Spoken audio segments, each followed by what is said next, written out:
우리 시조 부분 펴보자.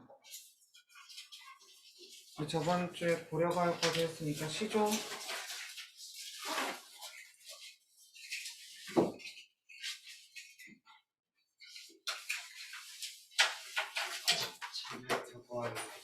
이거 책 못 보고 너무 두꺼워서.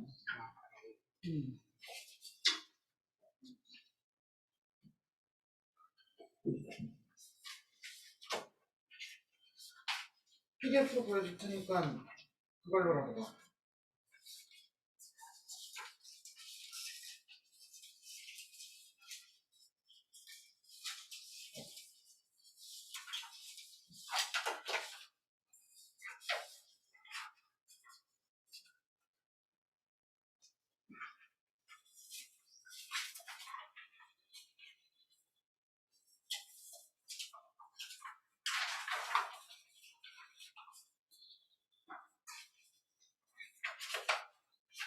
그 맨 앞쪽에 있는 거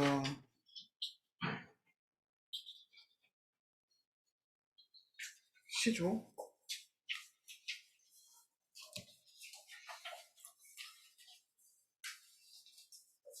일단은 작품 보기 앞서서 그 장르적인 특성 일단 저번 주처럼 같이 이야기하긴 할게.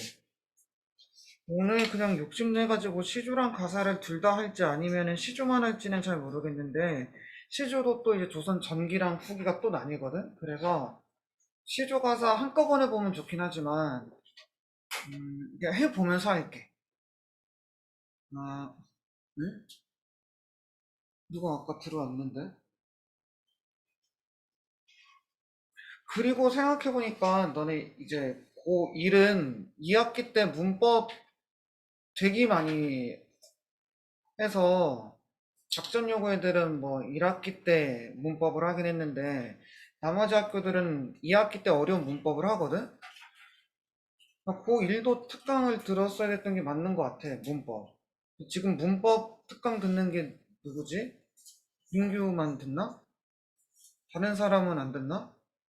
그래서 신청 안 한 사람은 온라인으로라도 그냥 하는 게 좋을 것 같거든. 선생님이 그 설명한 거를 일단은 찍어서 올릴 테니까. 그러니까 그 2학기 때 문장, 그 왜 이어진 문장, 아는 문장 있잖아.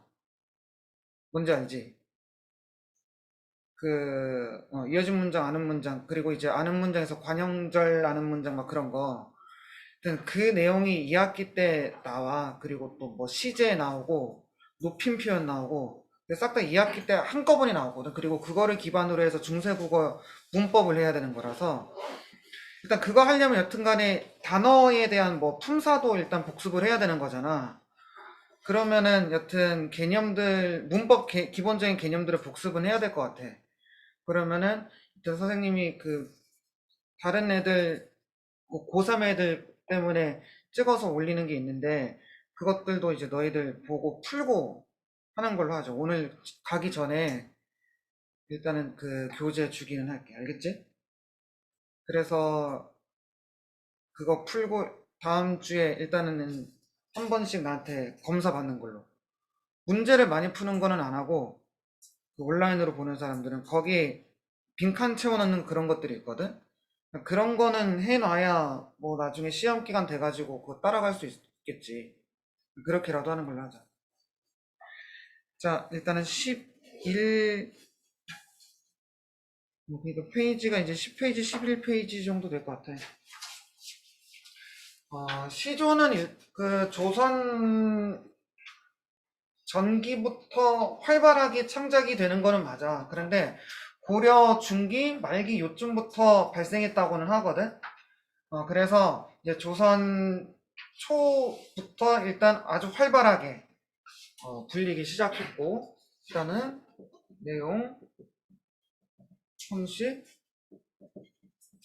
작자, 공자, 이것도 네 가지 기준으로 봐야 돼. 오늘 할 거는 시조만 할게. 가사는 나중에 할게. 그래서 조선 전기, 후기, 요 두 가지 기준으로 나누고, 시조. 조선 전기랑 후기 나누는 기준, 뭐라 그랬었지? 문학에서도 이거는 동일해. 전기 후기를 나누는 기준, 임진왜란. 임진왜란을 기준으로 조선 전기 후기를 그냥 나누기는 해. 그래서 요 무렵을 이제 조선 중기 이렇게 얘기를 하지. 임진왜란 전후를 또 중기라고 얘기를 하고. 아주 이제 세밀하게 나눈 거는 아니야. 그냥 요거를 같이 기준으로 해가지고 전기, 후기 이렇게 나누고, 하여튼 이 임진왜란이 그 조선사에서 가장 큰 변화를 일으킨 사건이라고 얘기를 했었지. 이전까지 한 200년 동안 전쟁이 없었는데 우리도 70년 전에 전쟁이 있었잖아. 6.25, 그렇지? 그러니까 임진왜란 이전에는 조선이 아주 평온한 시대였었던 거야. 그래서 임진왜란을 기점으로 해가지고 여러 가지가 정치, 사회, 뭐 경제 뿐만이 아니라 언어, 문화, 이 다방면에서 싹 변한 거지. 그러니까 이게 지금 보면은 지금 시조에서도 임진왜란을 기준으로 뭔가를 쓰려고 하잖아, 내가. 나중에 국어사 할 때도 임진왜란을 기준으로 해가지고 중세국어, 군대국어가 나뉘거든. 그래서 되게 중요한 사건이 되는데, 아무튼 시조에서 어떤 변화가 일어나냐면은, 일단은 전기부터 보면은, 전기의 일단 시조 형식부터 정확하게 한번 알아보자. 시조는 초장, 중장, 종장으로 구성되어 있지. 초장, 중장, 종장. 그래서 3장이라 그러지. 3장. 그리고 6구라고 하는데 한 구가 세 글자 네 글자야. 글자 수가 세 글자 네 글자. 그래서 이 세 글자 네 글자가 하나, 둘, 셋, 넷, 다섯, 여섯 이렇게 있는데 근데 마지막에 가서는 세 글자 네 글자가 아니라 3, 5, 4, 3 이렇게 돼. 3장 6구 그리고 이 글자 수를 다 더해 보면은 45자 정도가 되거든. 근데 이 글자 수는 플러스 마이너스 뭐 1, 2 정도는 당연히 허용이 되고 단 이 종장의 맨 마지막에 있는 거 종장의 첫 소리는 반드시 세 글자여야 한다는 거. 이거를 종장의 첫 음절이라고 표현하기도 하고 종장의 첫 소리라고 표현하기도 하고 종장의 첫 소리는 반드시 세 글자여야 한다는 규칙이 있어. 근데 이게 어디에서 영향을 받았다고 하냐면은 교과서에서 좀 다르게 설명하는 것 같긴 한데 창비에서는 그 정읍사 있잖아. 정읍사에서 여기에 이제 영향을 줬다 이렇게 얘기하는 교과서도 있고 향가에서 19체 향가 있잖아. 기서 결구 이렇게 3단 구성으로 되어 있었는데 거기에서 이 시주에 영향을 줬다 이렇게 얘기하기도 해. 두 가지 방식으로 얘기하는데 그 교과서에 따라 가지고 설명하면 돼. 정읍사에서 여기에 영향을 줬다라고 창비교과서에서 얘기하니까 보통 그렇게 알아두면 되고 창비교과서가 아닌 데에서는 보통 19체 한가가 시주에 영향을 줬다고 얘기를 하거든. 그래서 이건 교과서에 따라서 다르니까 그때 이제 참고하면 되고 아무튼 종장의 첫 소리는 이렇게 세 글자여야 한다는 거. 보면은 정읍사도 그 맨 마지막 부분에 가면은 감탄사 같은 게 있잖아. 그리고 19체 한가도 결구에 보면은 감탄사로 시작을 하거든. 그 감탄사로 시작해야 된다라고 하는 그 형식이 이 종장의 세 글자로 시작해야 된다라고 하는 요거에다가 영향을 줬다 이렇게 이야기를 해. 아무튼 이게 시조고 보면 또 이제 종장의 특징이 뭐냐면은 다른 데는 초장이랑 중장은 3, 4, 3, 4, 3, 4, 3, 4 일정하지 그치? 근데 종장에 가서는 3, 5, 4, 3 짧았다가 길어졌다가 서서히 이렇게 짧아지는 거. 이 정도의 특징 알고 있으면 되겠지. 그러니까 시조라고 하는 거는 형식이 정해져 있는 거지. 그치? 그러니까 형식장의 특징. 정형식이지, 그치? 정형식. 형식이 있는 거. 우리 이전에 형식이 있는 거 뭐 있었어? 형가에서 19체 형가가 형식이 정해져 있는 거였었잖아. 맞지? 형식이 정해져 있는 거야. 이 형식대로만 불러야 돼. 그리고 우리 그 주말에 본 수업에서 들었었던 사람은 시조가 노래였었다고 들었지? 그냥 쓰고 자기만 봤던 그런 시가 아니라 진짜로 불렀었던 거야. 그래서 유행하는 그런 거였었다고 얘기했잖아. 그래서 임재가 황진이에 대한 추모시를 불렀다가 발령지에 도착하기도 전에 잘리기도 했었고 그 얘기했었지. 그래서 이게 노래였었다는 점을 꼭 생각해야 돼. 정형시라고 선생님이 여기 쓰기는 했지만 이런 형식이 있는 노래였었어. 멜로디도 형식이 있었던 거라서 시조는 웬만하면 다 멜로디가 똑같았었던 거고. 그래서 어떻게 노래가 다 멜로디가 똑같아?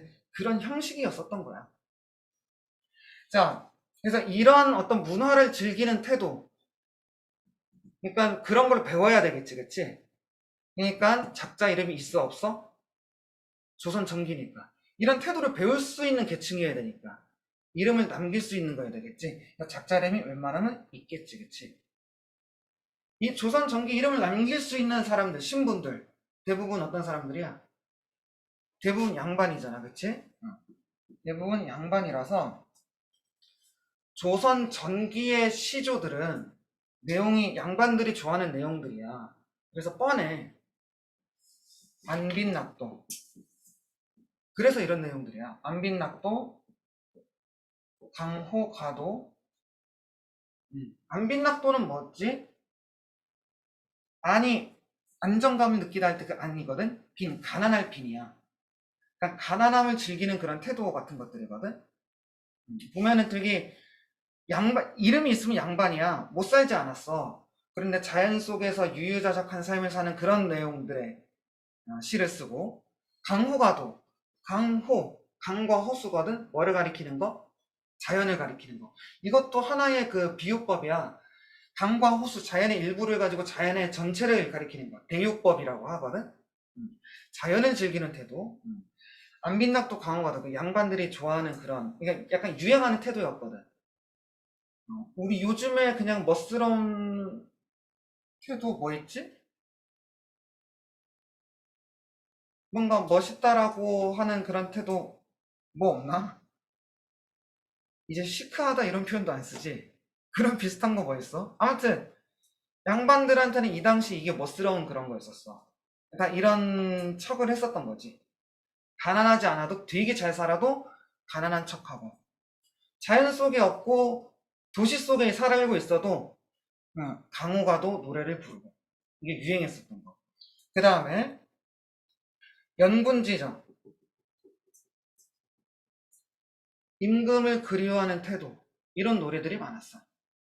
이거는 그런 이유가 있긴 한데 당연히 뭐 임금님 덕이다 뭐 신하들이니까 양반들은 그 조선 이거는 시기적으로 보면은 사실 조선 중기 이후에 그런 일들 그런 시조들이 좀 많거든. 저 유배가 서쓴 거. 유배 가면은 당연히 저 임금님이 그립고 그러겠지. 그래서 임금님한테 자기 다시 불러달라고 하기도 하고, 그치? 그리고 유배지는 보통 어디야? 한양이 아니고 저기 멀리 있는 자연 속이겠지, 그치? 그래서 강호가도의 태도랑 영군지정의 태도가 같이 나타나기도 해. 그리고 화자는 보통 여성으로 그려지기도 하고. 그래서 임금님을 그리워하는 태도를 조금 더 극대화하기 위해서. 근데 이거를 그냥 전기의 특성으로 그냥 약간 후려쳐서 읽으면 좀 편해. 왜냐면은 우린 이거 지금 역사는 아니잖아, 그치? 국어잖아. 그래서 이거 후기 아니야? 이 사람 윤선도라고 하면 조선 후기로 알고 있는데 그냥 사람 이름이 있으면 조선 전기다 이렇게 생각하면 돼. 그냥 이런 정황들을 좀 이해를 하고, 알겠지? 왜냐면 후기에 가면 확실히 작자 이름이 없어질 거거든. 아무튼 그 다음 우국충정. 뭐 나라를 걱정하고 뭐 그런 태도겠지.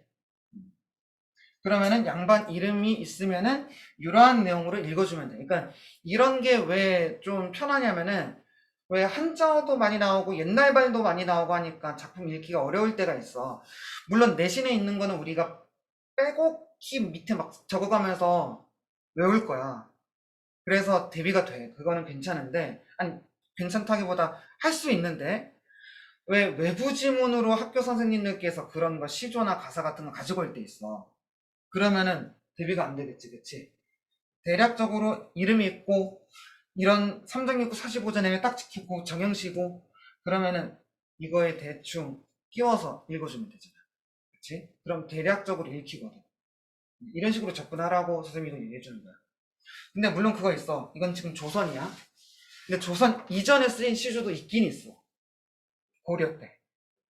고려 말, 그리고 조선, 엄청 조선 초. 고려 말, 진짜 조선 초. 고려 말, 이제 조선 진짜 초. 극초기.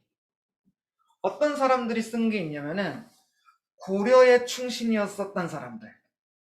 패망한 고려를 바라보면서, 그리고 조선이 건국되는 과정을 보면서 쓴 것들이 있어. 그 사람들은 진짜 허망할 거야, 그치? 그런 사람들이 쓴 것들은 뭐 안빈낙도 강화도 아니겠지. 되게 부정적으로 그린 것들이 그러니까 약간 허망함을 드러낸 거 있지. 막 인생무상 이런 거. 뭐 그런 거 좀 이따가 내가 한 게 있나? 없네. 이거 뭐 있냐면은 뭐 500년 도읍지를 필마로 돌아더니 삼천은 의구한데 인거는 간데 없다. 그런 게 있어. 그러니까 500년 도읍지라고 하는 거는 그 고려의 도읍지, 개성을 말하는 거야. 개성에 말을 타고 돌아봤는데 상처는 그대로 있는데 거기에 있었던 어마어마했던 사람들은 다 싹 다 없다. 그래서 인생무상 느낌. 약간 그런 쓸쓸한 정서를 드러내고 그런 게 요즘에 쓰이기는 해.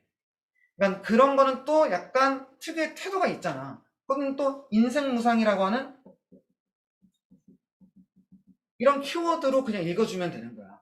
그러니까 사실 이런 고전 시가 같은 것들은 그 단어를 중심으로, 아니, 물론 중요한 키워드들이 있어. 그건 알아줘야 돼. 그런데 이런 키워드들 말고, 그러니까 그 문장 해석하려고 하는 거 말고, 이러한 어떤 말들도 바꿔가지고 작품 이해하면은, 훨씬 좀 쉽게 이해할 수 있어. 처음 보는 작품들이라도. 이거 인생무상 혹시 그때 쓰인 거 아니야? 한 웬만하면 맞을 거야. 아주 새롭고 그런 작품들은 없어. 그 아주 새로운 작품들 나도 처음 보는 것들 있잖아. 그런 거는 보기가 반드시 주어져. 이거는 누구의 무엇인데 라고 하면서 보기가 다 주어지고 그것대로만 읽어주면 돼. 웬만하면은 다 이러한 거 말들 카테고리 밑에 있는 작품들이야. 일련의 군들이 있어. 아무튼 그리고 이제 시조들은 대부분 뭘로 기록이 됐을까? 한글로 기록이 됐다고 하면 돼. 음, 근데 우리나라 시조 약간 문제가 있는 게 많은 수의 시조들이 이제 구전이 됐겠지? 그리고 그 주말에 수업했던 사람들 중에서 그거 기억할지 모르겠는데 김첨택이라고 하는 사람 기억나? 어, 그, 포도부장까지 지냈다가 조선시대 때 중인이었던 사람. 포도부장까지 지냈다가 나중에 그러니까 중인이어서 어느 관직 이성 못 올라가잖아. 그래서 나중에 가객으로 돌아다녔다고. 그치? 그 사람이 조선 후기 정도에 쓴 책이 청구영언이라는 책이야. 그러니까 그게 그 당시에 돌아다니던 고 시조들을 기록한 거거든. 그러니까 대단한 일을 한 거야, 그 사람이. 이런 시조 저런 시조들이 있는데 이 사람이 그거 지었다더라, 저 사람 저거 지었다더라, 성산문이 뭐 지었다더라, 그런 거를 기록을 한 거야. 근데 그게 이제 몇백 년 지나고 나서 기록한 거잖아. 사실이 아닐 가능성이 커. 어떻게 보면은. 그러니까 그러니까 우리 교과서에서는 이거 누가 지었고 이거 누가 지었고라고 해가지고 배우긴 하는데 위작의 가능성이 좀 크다고 해. 근데 그런 문제들은 있어. 그래서 그렇게 후대에 기록이 됐다 보니까 한글로 이렇게 기록이 된 게 많고. 자, 그 다음에 임진왜란 이후에는 자 일단은 그때랑 똑같아. 우리 그거랑 몰락한 양반이 생겨나지, 그치? 그 반대급부로 분홍이 생겨나고 그리고 상인 계층이 생겨나고 약간 분홍과 그 상인 계층들은 어떻게 하고 싶어? 양반들처럼 놀고는 싶지, 그치? 양반들처럼 놀고 싶지만 그들의 가지고 있었던 특유의 해학적 특성들이 이 3정육부 45자 내외에 그런 거를 다 못 담게 하는 거잖아. 그러니까 어떻게 되는 거? 해학적 특성을 만들어내려면 어떻게 해야 돼? 중장이 길어질 수밖에 없어. 왜? 거기에다가 언어 유희를 하려면은 이걸로는 짧은 거야. 해학적 특성은 대부분 언어 유희로 나타내니까. 그러니까 내용은 보통 주제들은 다양한데 해학적인 내용들이 많고 그래서 언어 유희들이 드러나는 거고 이거를 담아내려고 언어 유희들이 나타나는 거고 그래서 사설시조가 발생하는 거지. 그러니까 언어 유희는 보통 열거법, 그치? 뭐 연세법 이런 것들을 통해서 또 드러내잖아. 그러려면 이걸로는 너무 짧은 거야. 그래서 중장이 쭉 길어지는 거야. 창내고자 내 가슴 창내고자 한 다음에 뭐뭐장지 세사장지 뭐 그 들장지 암돌적이 시돌적이 막 그렇게 하는 게 요걸로는 어려운 거잖아. 근데 그렇게 길어져도 사설 시조 역시 시조처럼 아주 느린 노래야. 시조는 자체가 되게 느린 노래였었어.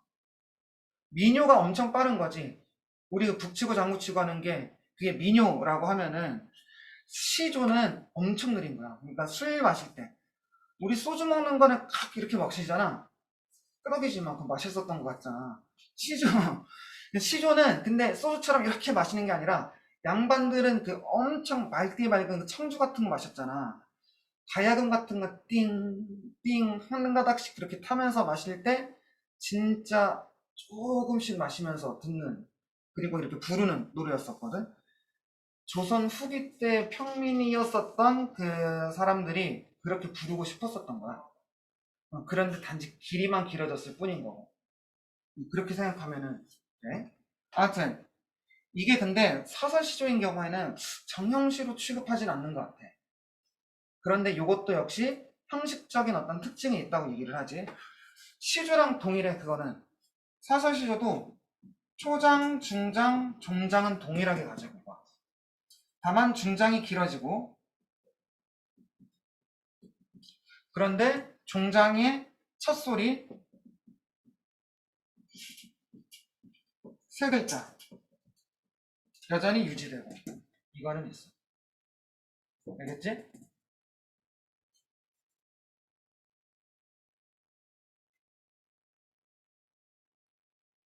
근데 이제 중장이 길어졌다는 차이점 이 정도만 알고 있으면 돼. 자, 그 다음에 뭐 작가 이름은 뭐라고 나올까 여기? 당연히 일반 서민이 썼기 때문에 작점 이상이라고 나오는 거야. 그러니까 거기에 작점 이상이라고 나오면은 작품에 내용 이런 거라고 생각하면 되는 거야. 작점 이상이라고 쓰여 있으면 이거 양반은 아니네. 그럼 이건 아니네. 작점 이상에다가 이런 내용이 있을 때 가끔 있거든. 그거는 되게 어떤 특정한 또 그게 있어. 양반들 흉내냈었던 장르가 또 있어. 그러니까 양반들을 흉내낸 게 사설시조인데 그거 말고 아예 양반들을 흉내냈었던 장르가 또 있어. 그거는 나중에 또 따로 배울 거야. 근데 아주 문학사적으로 깊이가 있지 않아가지고 이게 자주 나오지는 않아. 자, 아무튼 이것도 문자는 한글로 기록이 됐고 요 정도 일단 알고 있죠. 알겠지? 요 정도만 정리를 하고 자, 그 다음에 12페이지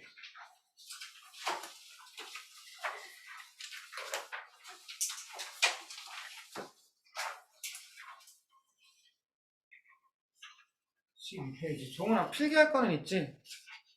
필기할 종이는 있지?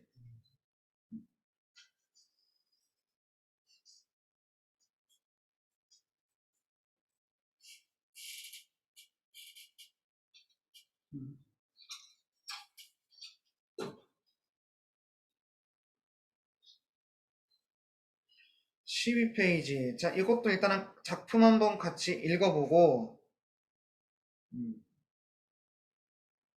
이거 고려발 작품이 하나 나왔구나.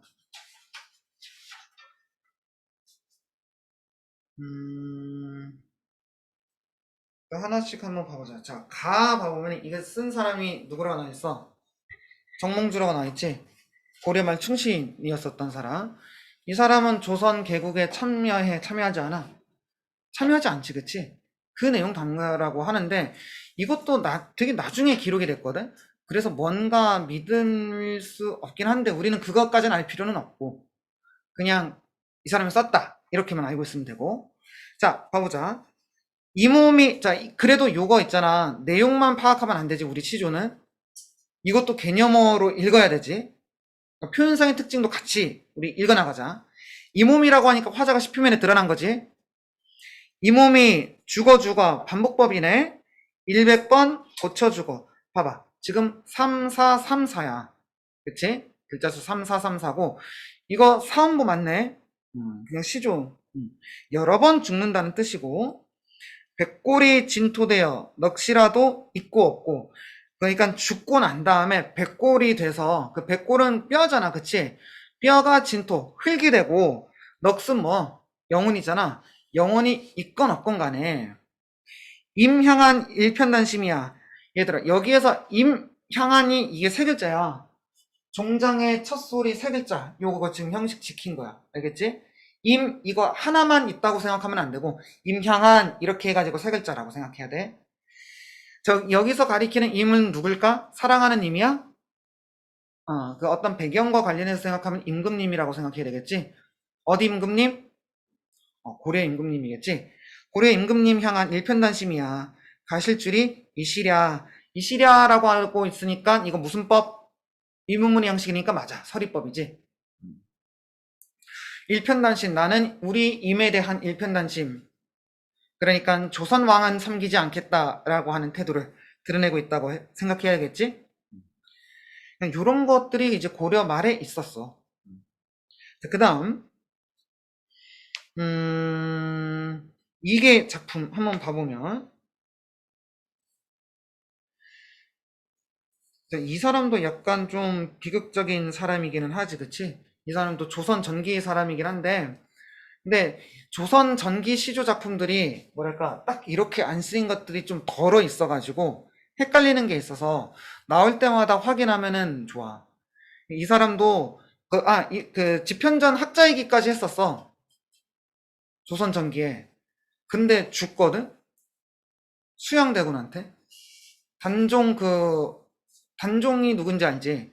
단종이 나중에 이제 폐위돼가지고 유배 가잖아. 유배 비슷하게 가잖아. 근데 이제 단종 복위하게 이제 막 시도하다가 근데 그게 실패당해가지고 수양대군한테 처형당하는 사람이거든. 그 과정에서 그러니까 그런 어떤 배경이랑 같이 읽으면은 이 작품이 조금 이해가 더 쉽겠지? 그런 배경과 관련했다고 이제 생각해봐봐. 이 방 안에 켜있는 촛불, 누구와 이별하였관대.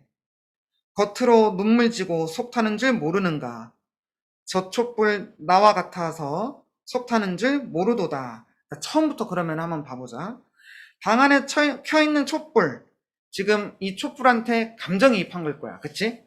화자랑 동일시되는 대상물이지? 누구와 이별하였건데 겉으로 눈물 지고 속 타는 줄 모르는가. 그러니까 지금 촛불의 모습을 형상화했다고 볼 수 있겠지, 그치? 겉으로 눈물 지고, 이거 촛농이 이렇게 떨어지는 거, 속으로 심지가 이렇게 타들어가는 거잖아. 그치?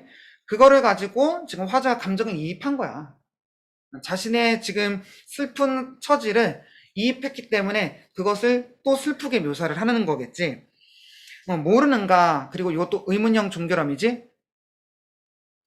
저 촛불, 이렇게 또 세 글자인 거야. 알겠지? 나와 같아서, 자, 봐봐. 이게 동일시의 근거야. 나랑 같다고 하고 있잖아. 저 촛불이 나랑 같다라고 하고 있으니까. 속 타는 줄 모르는다. 자, 그러니까 화자도 지금 어떻다는 거? 자기도 속이 탄다는 거지. 맞지? 자, 그 다음 다.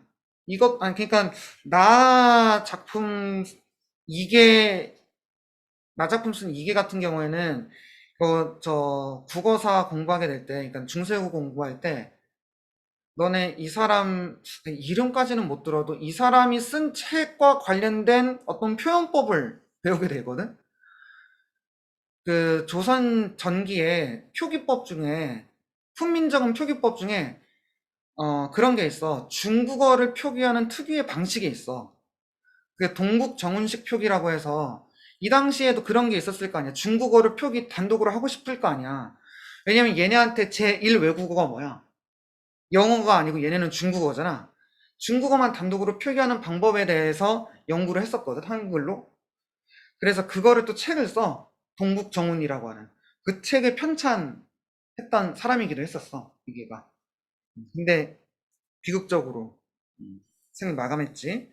자, 그 다음 이정복 한번 봐보자. 자, 근데 시조랑 관련된 이런 거 보면은 스토리가 이렇게 진짜로 다 남아있거든? 그 사람과 그 사람의 성격, 그리고 그 사람의, 그 시조랑 관련된 스토리가 다 남아있는 거 보면은 이게 이 당시에 그 고시조 같은 경우에는 구전되던 게 맞고, 근데 이제 그게 기록이 되면서 어떻게 보면은 약간 위작일 가능성이 크다는 느낌이 좀 들어. 이정보도 마찬가지거든. 성격이 엄청 올곧았던 사람이라고 얘기는 하거든. 근데 이 시 내용 보면은 진짜 성격이 올곧았던 사람이 쓴 시조 같다 라는 생각이 드는데, 이게 또 조선 후기에 기록이 된 거잖아. 약간 믿음직스럽진 않지, 이 사람이 진짜 썼는지. 봐보면 국화야, 이거 무슨 법? 도노법이지. 청자가 시표면에 드러난 거지. 말을 건네는 어투라고 할 수 있겠지. 대화체라고 할 수 있어? 대화체라고 할 수 있지. 말을 청자가, 내가 청자의 유무 가지고 대화체인지 독백체인지 구분하는 거라고 했지. 청자 유무 가지고 구분하는 거. 말투 가지고 대화체인지 독백체인지 구분하는 거야? 아니야. 청자 유무 가지고 구분하는 거야. 너는 어이 삼월동풍. 자, 삼월동풍이라고 하면은 뭘까? 따뜻한 시기인 것 같아. 따뜻했던 그 시기가 다 지나고, 응? 봄 다 지나고, 낙목한천. 낙목한천이라고 하면 언제일까? 가을이 되겠지, 그치? 어.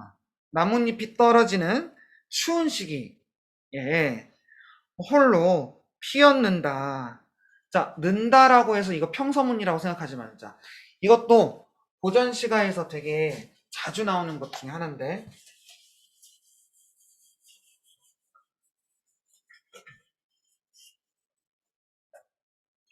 종결함이가 니은 다 이렇게 될 경우에는 이거 평서문 같잖아, 어쩐지. 그치? 이거 그런데 주어가 2인칭일 때 종결의미가 니은 다이면은 그거는 의문문이야. 이거는 낙목한천에 너 홀로 피었는가 라고 해석하면 돼. 주어가 2인칭일 때, 정확하게는 주어가 2인칭 단수라고 하면 돼. 근데 종결함이가 니은 다이면은 의문문.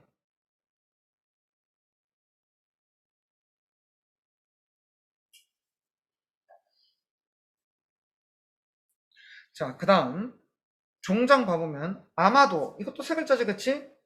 오상고절은 다섯 글자잖아. 어. 오상고절이라고 하면 오상은 저 서리빨 날리는 가을이 되겠지. 서리빨 날리는 가을이거든. 고절, 고고한 절개. 서리빨 날리는 이 가을에 고고한 절개를 지키는 것은 너뿐인가 하노라. 뭐뭐 노라라고 하고 있으니까 이것도 영탄적 어조겠지. 그러니까 시조 보면은 마지막에 거의 비슷한 문장 아니야? 서리법으로 끝나거나 영탄법으로 끝나거나, 그치? 비슷해. 이거는 비슷한 패턴이야.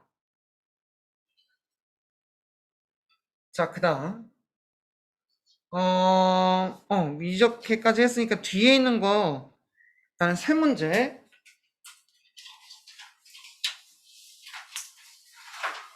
그래서 어저께 뭐 잠깐만, 일본이랑 시차도 없잖아. 밤에 뭐 경기 했어? 우리나라? 아, 했어? 뭐 했어? 나 근데 진짜 구라 안 치고 올림픽이라고 하는 거 인지를 어저께 한 거야. 어떤 학생이 쉬는 시간에 저녁 8시 수업에, 7시 수업이지. 1시간 당겨졌으니까.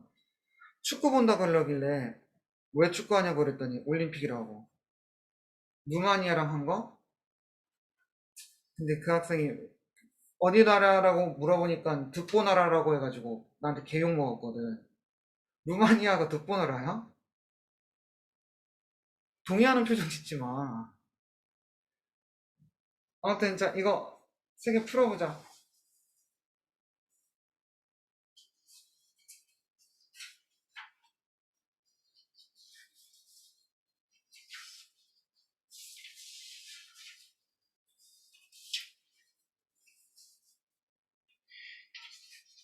사실 이거랑 이거 바로 다음에 있는 게 더 중요해. 14페이지에 있는 게 이게 내신에서 좀 주로 많이 나올 거야.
자, 봐도 돼?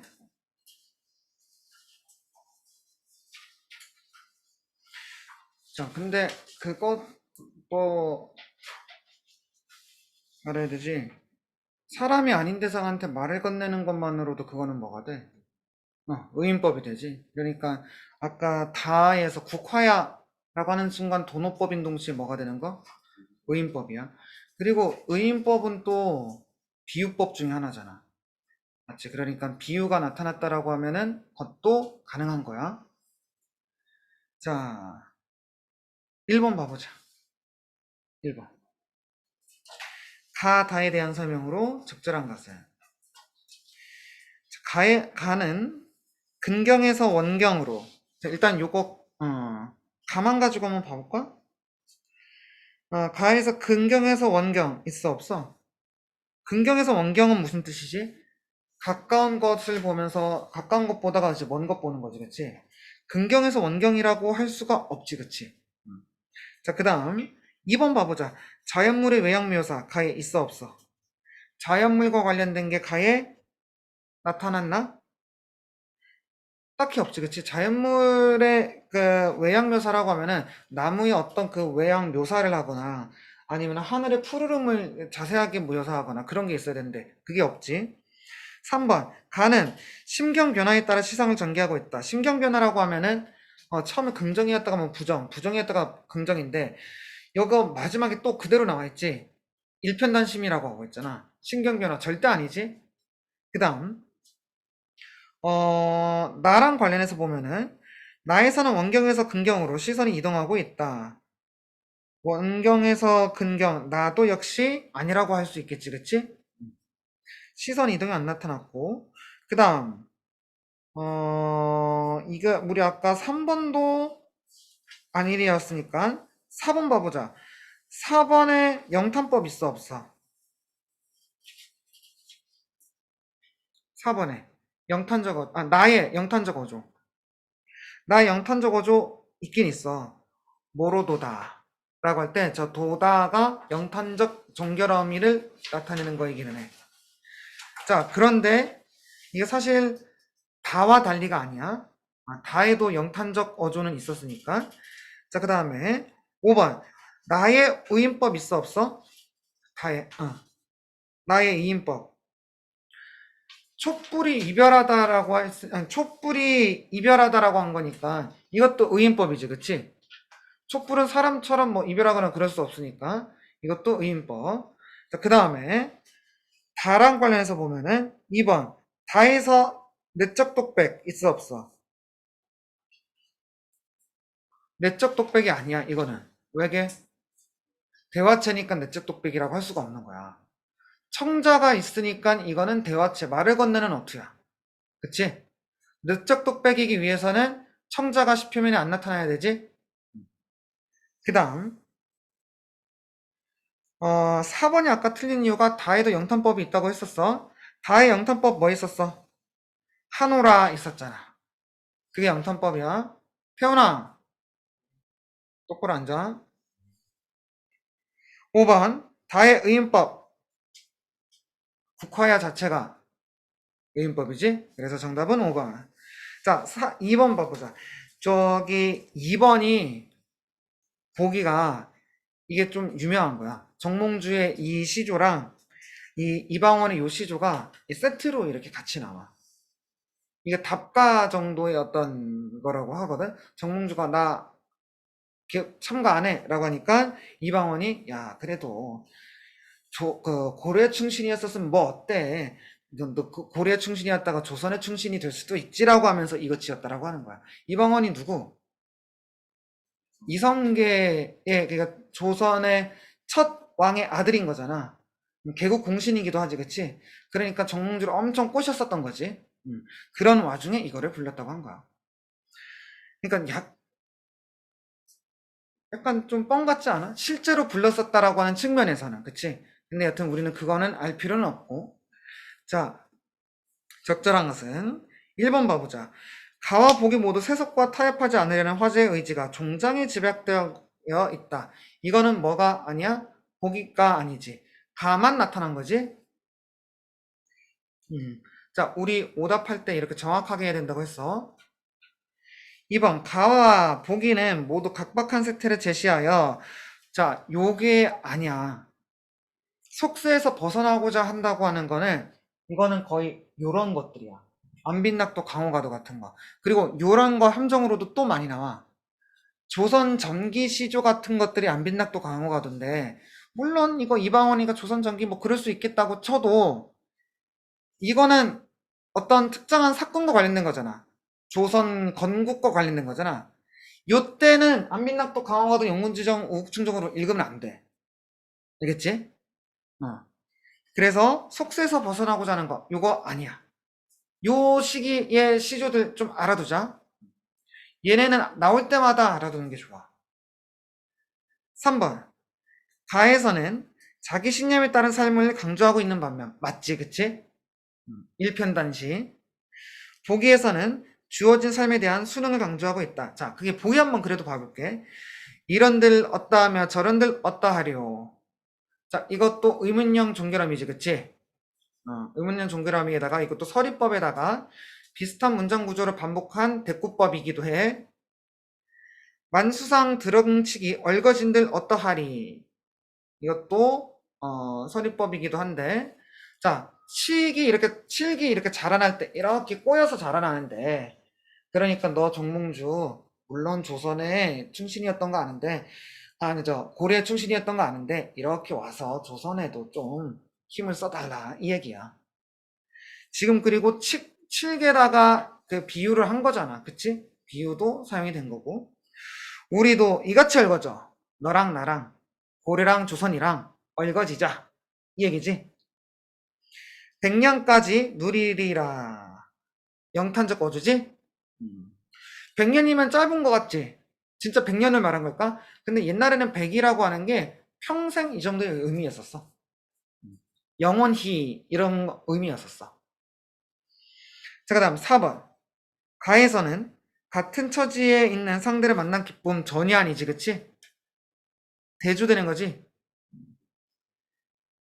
보기에서는 자신과 다른 처지에 있는 상대에 대한 회유, 요거는 맞네. 지금 방원이가 몽주를 회유하는 거. 5번. 가에서는 현실의 잘못을 상대에게 전가라고 하는 거는 책임을 떠미는 거거든? 아니지. 보기에서는 현실의 잘못을 화자 스스로 책임이라고 자책 전혀 안 하고 있지?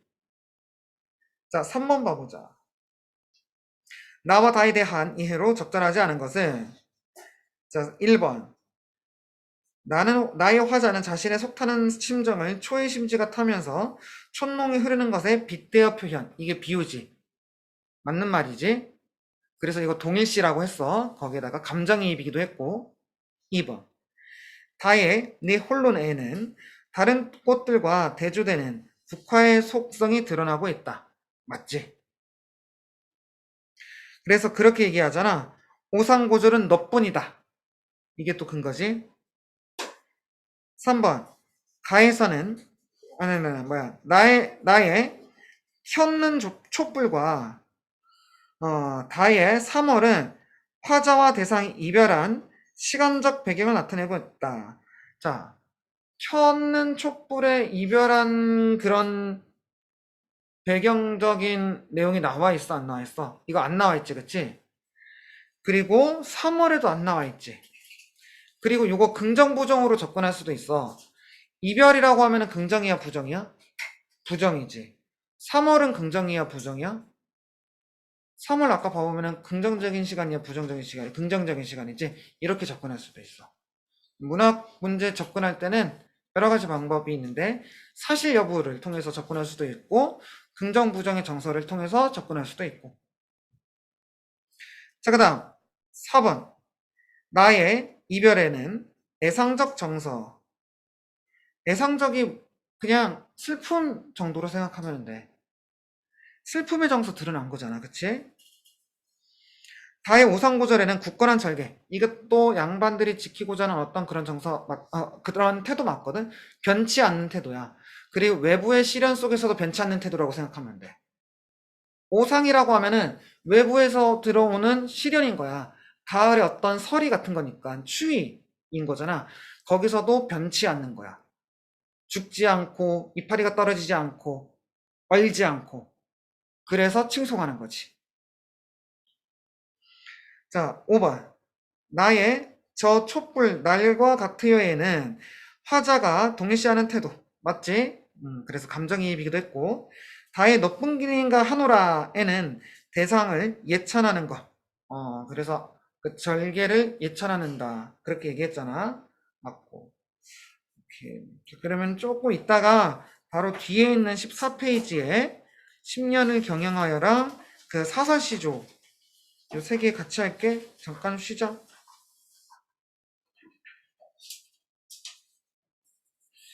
이거를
다른 거야.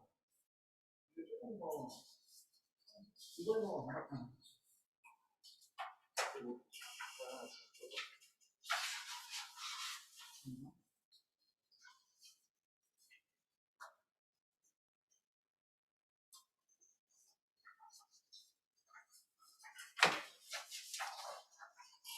똑같은 거나? 똑같은 거나?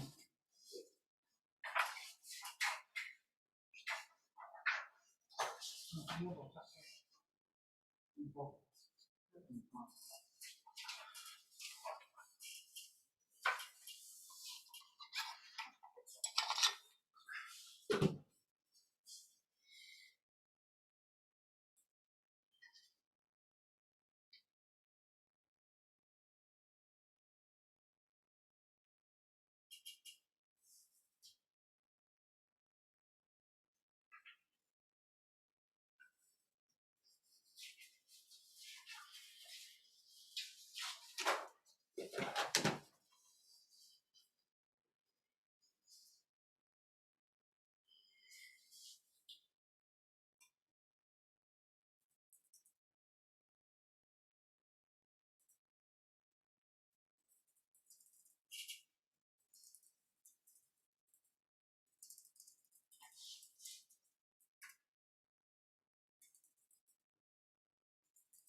자, 14페이지.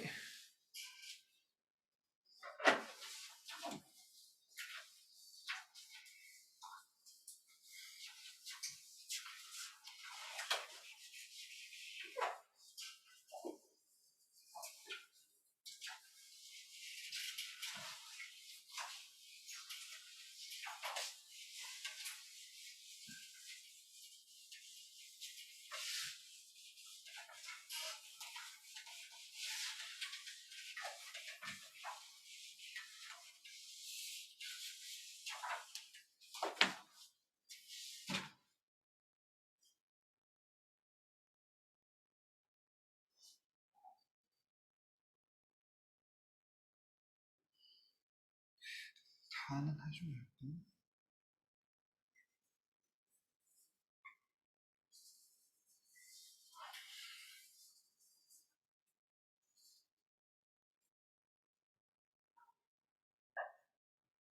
다들 근데 왜 이렇게 졸려해?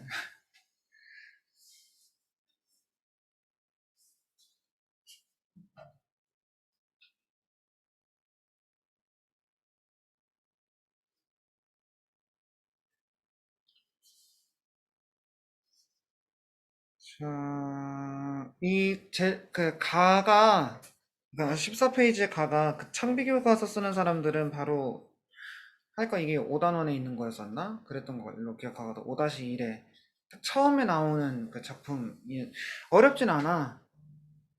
어렵진 않은데 요거랑 세트로 다른 외부 지문을 꼭 내긴 하는데 그게 랜덤이더라고. 일단 그러면은 이제 요거를 확실하게 알면 되겠지? 그리고 저 민송인에는 시조가 안 나오고 뒤에 다음 주에 할 거 가사 되게 어려운 게 상충곡이라고 하는 거 나와. 되게 어려운 거야. 아니 어렵다기보다 할 게 되게 많은 거야. 그리고 나머지 사람들도 어차피 2학년 때 할 거가 상충곡이라고 하는 작품이거든. 그래서 여튼 이 고전 시가들은 한 번 해두면은 우리 모의고사에서 한 번씩 마주하게 될 것들이야. 그래서 기회 있을 때 정리해두면은 진짜 편하기는 해. 그러니까 지금 방학 때 고생해서 해두면은 음, 국어 영역 치를 때 진짜 편하긴 할 거야. 자, 가 봐보자, 가. 태연아, 그 자리 덥지? 아, 선풍기, 의진아, 저거 좀 틀어줄래?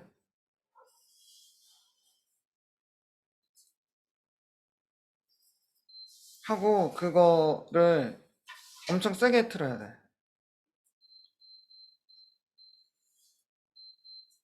더, 그걸로는 택도 없어. 한 20 해야 돼. 자, 제시를 가봐보자.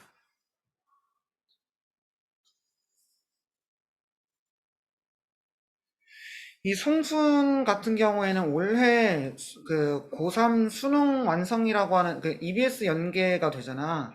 수능 특강 수능 완성이. 고3 때 가면은 너네 수능 특강 수능 완성 그 EBS 교재를 보게 될 거야.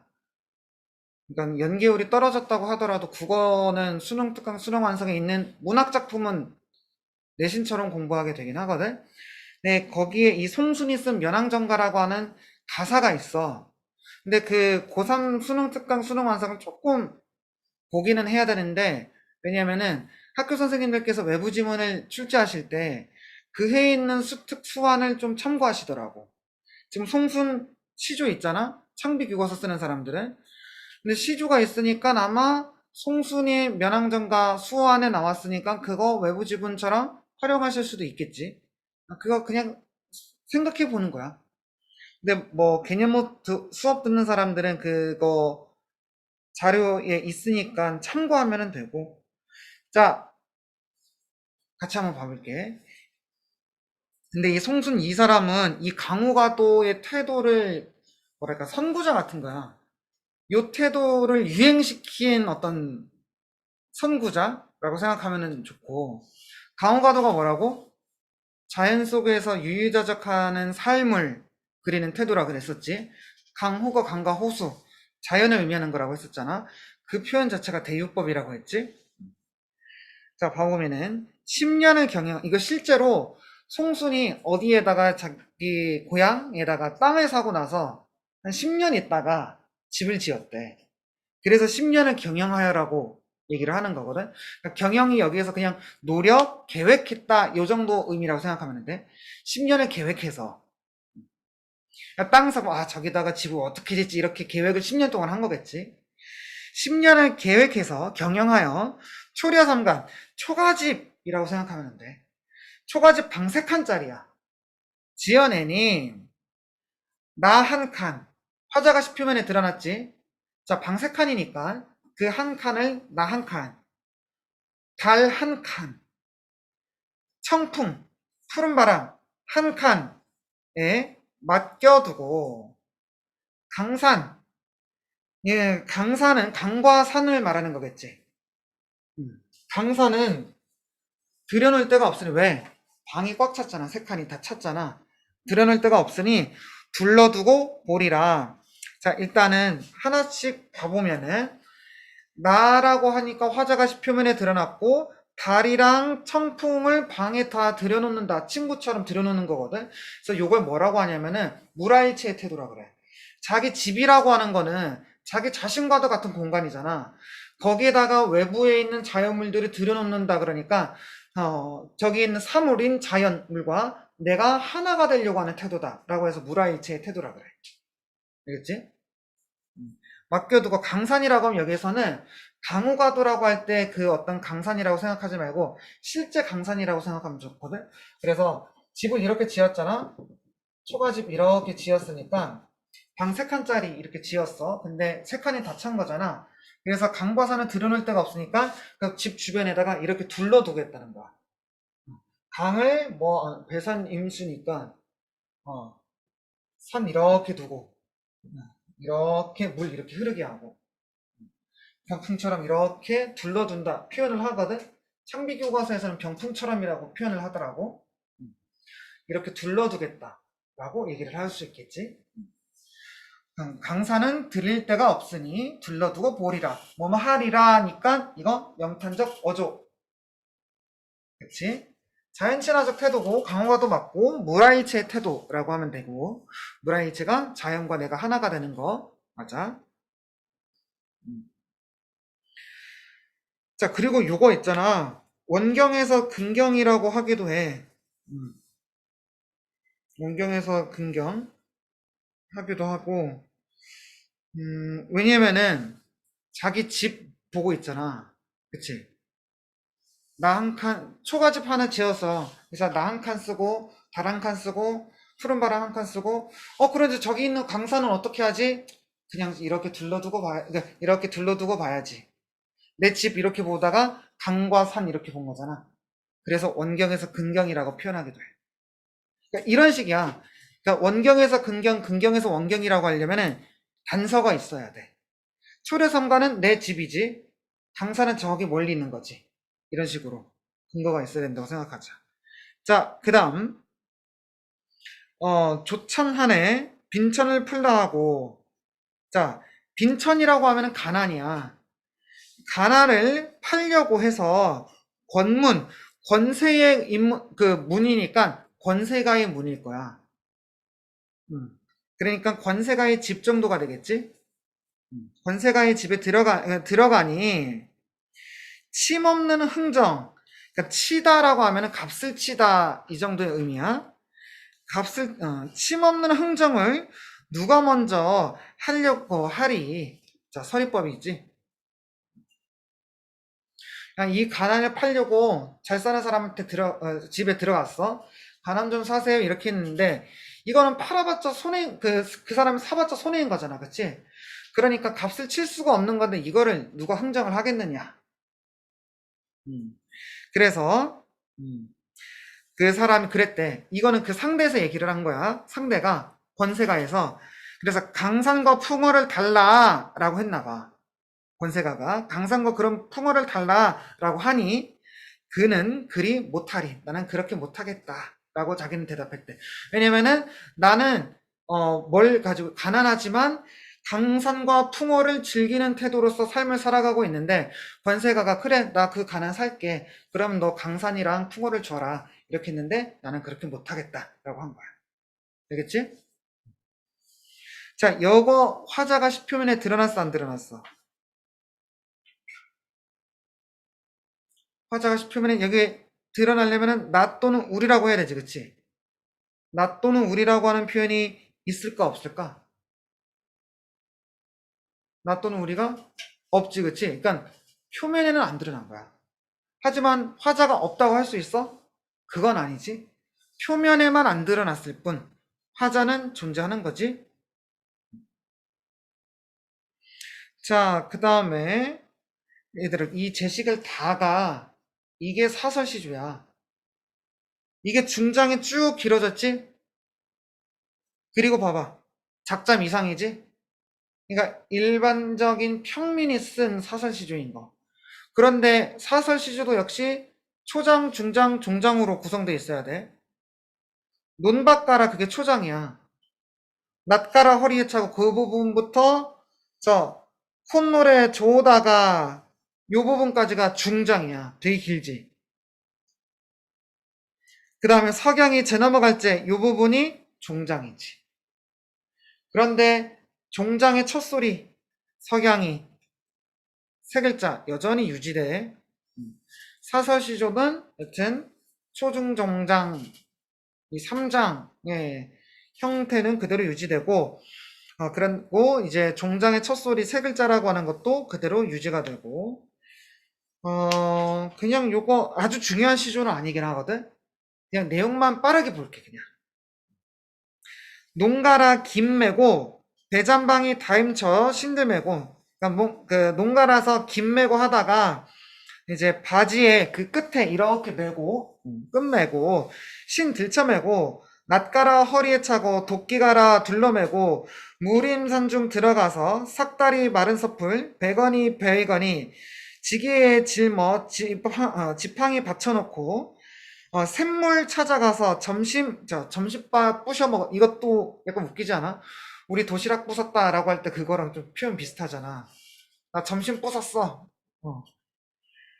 점심 도시락 부시고 곰빵대 톡톡 털어 담배 피우는 거, 입담대 비어물고 콧노래로 졸다가 지금 점심시간에 밥 먹은 거야. 일하다가 점심시간에 밥 먹었는데 이제 종장 봐봐.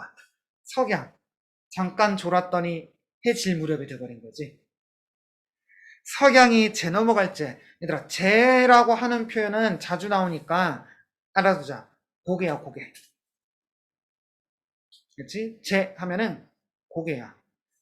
석양이 고개 넘어갈 때 어깨 추스르며 긴 소리 짧은 소리 하며 어떻게 가지 하더라. 그러니까 일 조금 하다가 점심 먹고 잠깐 졸았는데 해지고 지고 있는 거야. 아, 망했다. 어떻게 하지 나? 이렇게 한 거야. 지금 중장이 쭉 길잖아. 그치? 여기 부분 열거법이지? 요거는 이렇게만 하면 될 것 같아. 잠깐만. 그리고 요거 시간의 흐름에 따른 시상전개라고 할 수 있겠지. 맞지? 점심이었었다가 그 다음 석양이 지고 있는 장면까지 갔으니까 시간의 흐름. 자, 요것도 그럼 뒤에 있는 거 빠르게 한번 해볼까? 1번에서 3번.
자,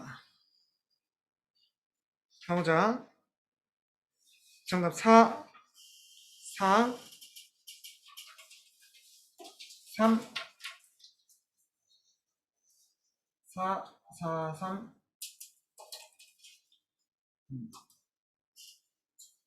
4, 4, 3. 자, 1번부터 한번 봐보자.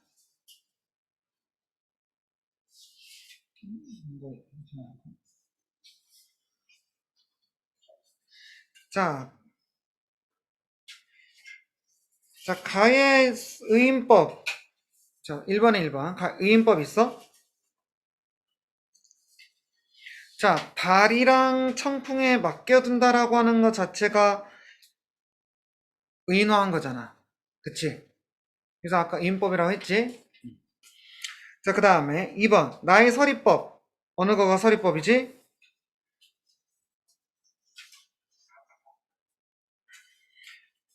누가 먼저 하자 하리라고 하는 거. 아, 그 서리적 표현 헷갈릴 때 요게 없어도 서리법일 때가 간혹 있긴 한데 무조건 서리법일 때가 뭐가 있냐면은 의문사가 있으면 무조건 서리법이겠지. 의문사가 뭐야? 영어로 따지면 what, how 이런 거. 요 문장 침 없는 흥정을 누가, 그치? 누가라고 하니까 여기 뒤에 하리 요게 당연히 서리법이 되는 거야. 그치? 3번 가와 나는 모두 대유법을 활용하여. 자, 대유법이라고 하면은 뭐라 그랬어? 대유법 일부분을 가지고 전체를 가리키는 거라고 했었지, 그치? 근데 요게 약간 요게 조금 이상한 것 같아. 이거 가에 있는 거 대유법으로 안 보는 게 좋기는 해. 그치?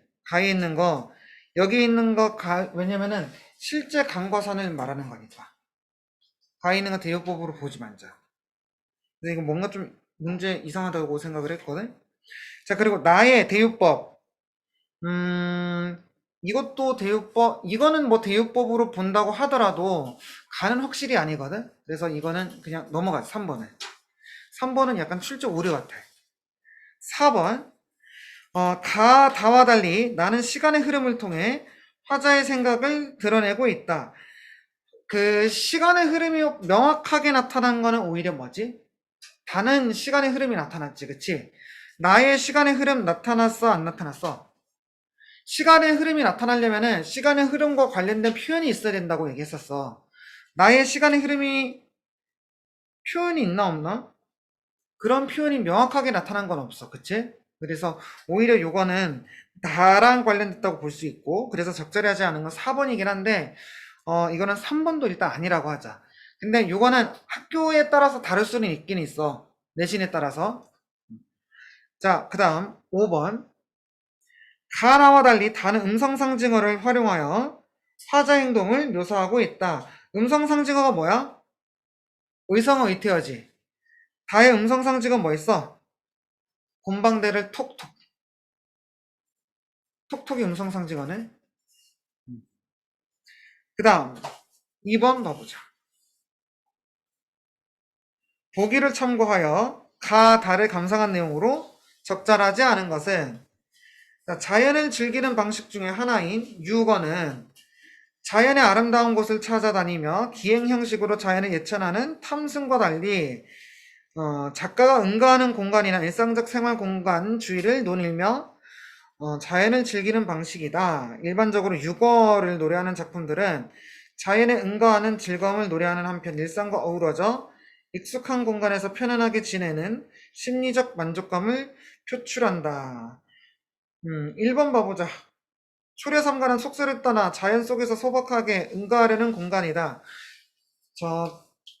이거 하나만 거기 어디에다가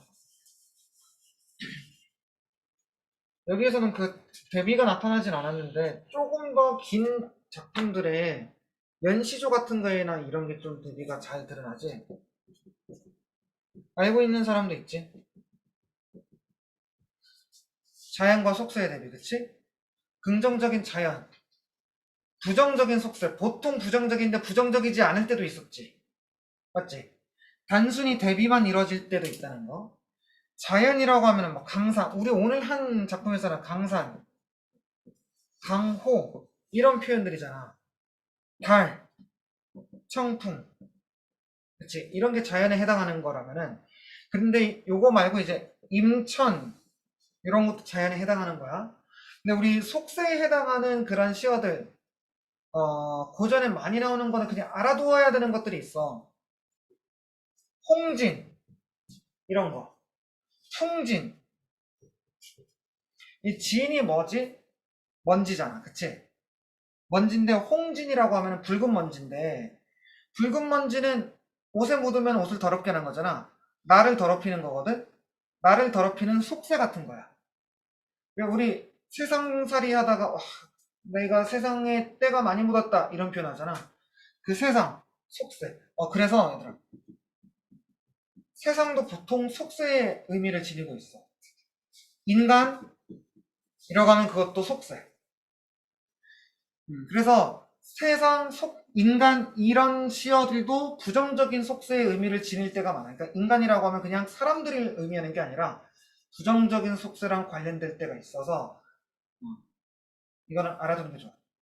인간이라고 하니까 이거는 나쁜 뜻 아닌 것 같은데 자연과 관련된 것 같은데 이렇게 생각할 때가 있거든. 부정적인 속세를 의미할 때가 더 많아. 세상도 그렇고. 일단 이렇게 알아두자. 자, 그래서 1번 봐보면 초려섬가는 속세를 떠나 자연에서 소박하게 응거하려는 공간이다. 그렇지? 부정적인 속세를 떠나는 거. 2번 가에 달 한 칸에 청풍 한 칸 맡겨두고는 화자가 응거하는 공간에 자연물을 가까이 두고 즐기겠다는 의지. 그러니까 앞에 있는 내용 맞고 거기 보기에 따른 어떤 해석에도 적절하니까 뭐 그렇다고 할 수 있을 것 같고. 3번 논밭가라 김 메고는 농사로 일상을 영위하고 있는 화자의 모습을 드러낸 것이다. 이거는 그냥 뭐 평범한 해석이네, 그치?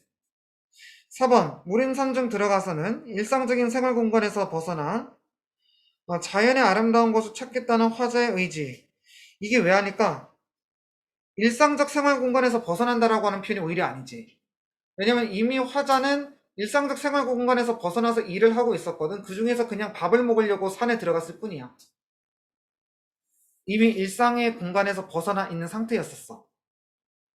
다만 거기에서 밥을 먹으려고 산에 들어갔을 뿐이었던 거고. 그래서 마지막에 고민하잖아. 나 어떻게 이제 집에 돌아가지? 그 집이 일상의 공간이겠지. 그치? 그래서 4번이네.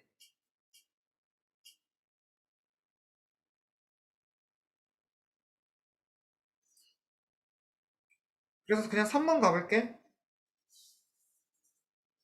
근데 왜 나랑 관련된 게 단독으로 나왔지? 가랑 관련된 게 오히려. 보기를 참고하여 나를 감상한 내용으로 적절하지 않은 것은 나는 비현실적 상황. 자, 뭐가 비현실적이야? 가난을 판다는 것 자체가 비현실적이지. 근데 얘들아, 이것도 그렇게 볼 수 있지 않을까? 우리 그 개념어 배웠던 것 중에 추상적 관념의 구체화. 가난이라고 하는 거는 추상적인 거지. 판매를 할 수 있는 거는 물건이지. 그거는 추상적 관념을 구체화한 거잖아. 그치? 가난을 판다는 것 자체가 추상적 관념의 구체화라고 할 수 있지. 그 동짓달 기나긴 밤 한 허리를 베어내요. 그것도 추상적 관념의 구체화였었잖아. 동짓달이라고 하는 시간을 베어낼 수 있다라고 하는 물건처럼 구체화한 거니까. 자, 그래서 이것도 가난을 판매한다. 물건처럼. 그래서 이거는 비현실적 표현이기도 하지만 추상적 관념의 구체화라고 할 수도 있을 거고. 그럼 이것도 그렇게 가능하네. 주관적 변용. 작가가 가난이라고 하는 것을 주관적으로 변용해서 표현한 거잖아. 그치? 그래서 주관적 변용이라고 할 수도 있고. 여러모로 표현할 수가 있어. 자, 자연과 버터며 살아가고 싶은 마음을 표현한 작품이다. 현실에서 일어날 수 없는 상황을 가정한 뒤 대조적 가치들을 제시해 자연 앞에서는 권세도 부질없음을 제시한다. 자, 대조적 가치라고 하면은 아마 여기에서 뭘까? 강산풍월이겠지? 맞지? 강산풍월이 대조적인 거. 그러니까 빈천은 부정이잖아. 얘한테는. 근데 강산풍월은 가난함에도 불구하고 강산풍월은 이거는 잃고 싶지 않은 긍정적인 거잖아. 그리고 이 권세가들에게도 역시 강산풍월은 훔치고 싶고 뺏고 싶은 너무 탐나는 것이잖아. 그러니까 이거는 보기에 따라서 선생님 해석한 거야. 권세도 부질없음을 제시하며 빈천을 지니고 살더라도 가난하더라도 아름다운 자연은 잃고 싶지 않아서 자연 속에서 살아가고자 하는 화자의 의지를 나타내고 있다. 자, 1번. 빈천을 흥정붙여 팔고자 하는 데에서 비현실적 상황. 빈천과 권무는 화자의 처지를 고려할 때 서로 대조적인 것. 이것도 맞지, 그치? 빈천은 가난한 거, 권무는 권세 있고 명예가 있고 돈이 있고 그런 거니까. 3번. 침없스는 권세가 부질없음을 깨닫지 못했던 과거를 반성하는 거 아니지? 현재 판매하러 간 상황인 거잖아. 그런데 과거 반성하는 거라고 볼 수 없지. 현재 팔러 간 상황을 의미하는 거니까 과거 반성이라고 볼 수 없어. 그래서 3번이라고 해야겠네. 자, 4번 봐보자. 강산과 풍월은 달라고 해도 주지 않을 것이라는 점에서 화자가 버타고 싶어하는 자연. 맞지? 긍정적인 건. 5번. 그는 그리 못하리에서 가난하게 살더라도 아름다운 자연과 자연을 부귀와 바꿀 수 없다는 화자의 의지. 뭐 이거 보기에 따라서 그렇게 해석할 수 있는 거지, 그치? 오케이. 자, 얘들아 16페이지 넘어가서 이거 마지막 오늘 마지막. 다음 시간에는 그냥 저 가사를 바로 할게. 가사 마지막으로 하고 저 중세국어 진짜 빨리 하긴 해야 되는데 너네 그 오늘 가서 그 의문 그냥 그래도 한번 복습하고 이번 주 내로 선생님이 단어 부분 찍어서 올릴 테니까 단어 복습하면은 이제 그 문장에 해당하는 거 너네 내신에 직접적으로 이제 나오는 거 이어진 문장 아는 문장이라든가 그리고 높임 표현 피동사동 그리고 시제 그거 진짜 다 2학기에 나오는 그 문법이거든. 그거를 알 수 있는 배경 같은 거는 어느 정도 쌓이게 되거든. 그거 전에 또 이제 문장 성분을 또 해야 되는데 여튼 그거 하고 그걸 또 해야 이제 또 중세국어의 어떤 문법을 또 할 수가 있으니까 중세국어도 현대국어 문법 지식으로 접근을 하는 거거든. 그래서 일단은 문법은 기본적인 거는 그 집에 가가지고 영상 토대로 그냥 빨리 끝내버려. 알겠지? 그렇게 해서 좀 실전 문제 풀이 위주로 해가지고 좀 많이 오답하면서 진도 나가자. 막 개념 설명에다가 괜히 시간 쓰지 말고 빨리 빨리 나가게. 선생님이 준 거에 보면은 영상에서는 그냥 쭉 진짜 설명만 하거든? 그래서 그 빈칸 채우는 거, 그거는 풀고 난 다음에 나한테 답지 보내달라고요. 그거 빈칸 채우는 거 자체가 되게 도움 많이 되거든. 그렇게 해야 좀 외워져. 문법도 약간 좀 무식하게 공부하긴 해야지. 어쩔 수 없지, 뭐. 자, 이거 가는 굳이 또 설명 안 할게. 이거 한번 보기도 했던 거니까. 빨리 봐볼까? 동짓달 기나긴 밤. 시간이지? 1년 중 가장 밤이 긴 날이잖아? 긴 달이잖아? 한 허리를 잘라내서, 한가운데를 잘라내서 추상적 관념에 붙여야지. 추상적인 거 뭐, 동짓달이라고 하는 시간. 잘라내서, 근데 이제 그거를 잘라낼 수 있다라고 하는 사물처럼 붙여한 거잖아? 춘풍이불, 봄바람같이 따스한 이불 아래, 서리서리, 이거 음성상징어라 그랬지? 이렇게 둥글게 만 모양이잖아? 넣어두었다가, 어른님, 사랑하는 님, 오신 날 밤, 긍정적인 시간이지? 구비구비, 구불구불이지? 이것도 음성상징어지? 펴리라. 근데 여기에서 대주되는 거 많아. 기나긴 밤 부정, 오신 날 밤 긍정, 넣었다가 펴리라, 넣다, 펴다, 대주되는 거. 자, 그 다음에 나와봐 보자. 이것도 뭐 작자 미상의 사설시죠. 맞아. 자, 어이 못 오던가 못 오던가 무슨 일로 못 오던가. 그러니까 이미 오지 않는 상황이야. 너 오는 길에 이거 지금 청자가 10표면에 들어가는 거지. 말을 건네는 어투고. 자, 무쇠로 성을 쌓고. 자, 요것도 약간 비현실적인 상황을 가정한 건데, 무쇠로 성을 쌓고 성 안에 담을 싸고 담 안에 집을 짓고. 자, 이거 상황 생각해봐. 무쇠로 성 쌓고, 절대 부서지지 않는 무쇠로 성을 쌓고 성 안에 담을 쌓고 담 안에 또 집을 짓고 집 안에 뒤주를 놓고 뒤주 안에 괴짝가를 놓고 괴짝 안에 너를 필자형으로 이렇게 결박하고 묶고. 쌍배목 걸쇠로 근거목 자물쇠로 수기수기. 자, 수기수기라고 하면 이렇게 꽉 이렇게 묶은 모양을 말해. 수기수기 장갑관데 너 어이 그리 못 오던다. 자, 못 오던다. 이거 의문형 종결함이라 그랬었지, 그치? 그래서 그렇게 못 나올 상황에 대해서 지금 못 오는 거냐? 라고 하는 거야. 그리고 여기 지금 중장 연쇄법이야. 연쇄법이 뭐냐면은 열거법이랑 달라. 앞에 있는 문장의 일부를 뒤에 있는 문장에 계속 이어받는 거야. 무쇠로 성 쌓고 성 안에 담 쌓고 담 안에 집 짓고 이거. 이게 연쇄법이야. 그러니까 원숭이 엉덩이는 빨개, 빨간 건 사과, 사과는 맛있어, 맛있는 건 바나나 이렇게. 앞에 있는 문장의 일부분을 뒤에 있는 문장에 이어받는 거.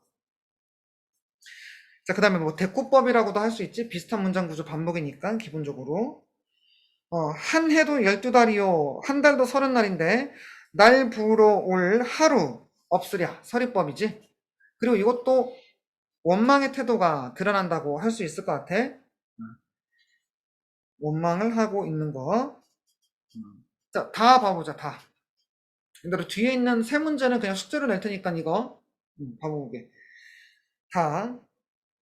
꿈에 다니는 길이 자취가 날짝시면, 그러니까 흔적이 난다는 뜻이겠지? 흔적이 날짝시면 가정을 하는 거야. 만약에 흔적이 난다면 임의 집 창밖에 성로, 돌길이라도 바르리라. 그런데 꿈길에 자취가 낫지 않으니 흔적이 남지 않으니 그를 슬퍼하노라. 자, 그리고 이런 것도 알아둬야 돼.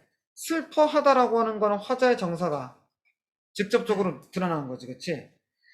화자의 정사가 직접적으로 드러났다. 화자의 정사가 간접적으로 드러났다. 이런 것도 그냥 나오는 개념어 중에 하나거든? 그래서 이런 것도 정리를 해둬야지. 화자의 정사가 직접적으로 노출되었다. 이렇게. 이것도 가랑 다는 평시조야, 이게.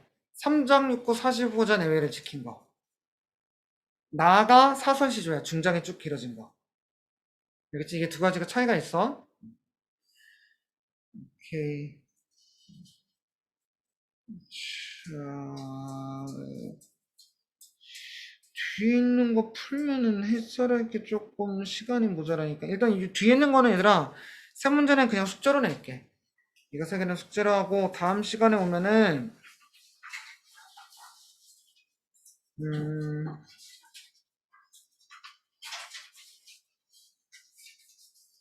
이거 하고 이거 번호 말해달라고 해. 꼭. 세 문제라고 그냥 안 하지 말고. 뒤에 있는 거 가사 할 건데, 그리고 진짜로 꼭 문법 하자. 2학기 때 진짜 그 문법 양이 진짜 많아. 근데 문제는 또 약간 좀 허접스럽게 내기는 하셔. 문제를 양을 또 많지 않게. 생각보다 문법 공부는 많이 하는데 문제 가질 수는 또 생각보다 좀 적거든. 그래서 고생한 거에 비해서 약간 그 할당된 그 점수가 많지 않아가지고 조금 짜증나긴 해서 지금 미리 한번 문법을 그냥 정리해버리면은 그때 가가지고 고생을 좀 덜 하잖아. 생각보다 또 문학에 또 비중이 많을 거거든. 그러면은 일단은 지금 문학도 열심히 하고 있지만 문법도 기본적인 거는 끝내는 걸로. 그래서 지금 일단 의무는 그냥 기본적인 거니까 일단 하고, 이번 주 내로 단어, 지금 선생님이 준 거에 단어도 뒤에 되어 있거든. 그러니까 오늘 가서는 이제 의문 보고, 이 주중으로 이제 단어 올라갈 거니까 단어 보고, 그러면은 이제 문장부터 해가지고 쭉 계속 순차적으로 올릴게. 그렇게 하자. 그리고 이게 내가 확인할 수가 있는 게 유튜브에 보니까 애들은 다 봤다고 나한테 했거든? 봤어요, 봤어요. 다 보고 다 숙제도 하고 다 풀었어요라고 했는데, 불안 게 평균 시청 그게 뜨더라고. 30초인데? 이 새끼들이 죽으려고 30초인데 무슨 다 봐. 근데 여튼 좀 잘 정리해봐봐. 시험 기간 때 가가지고는 다른 거를 더 많이 하자. 더 중요한 것들 많으니까. 이 설명하는 것만 몇 주 그렇게 하면 괜히 좀 시간 아깝잖아. 알겠지? 고생했어. 그래, 34도도 아까보다 1도 떨어졌네.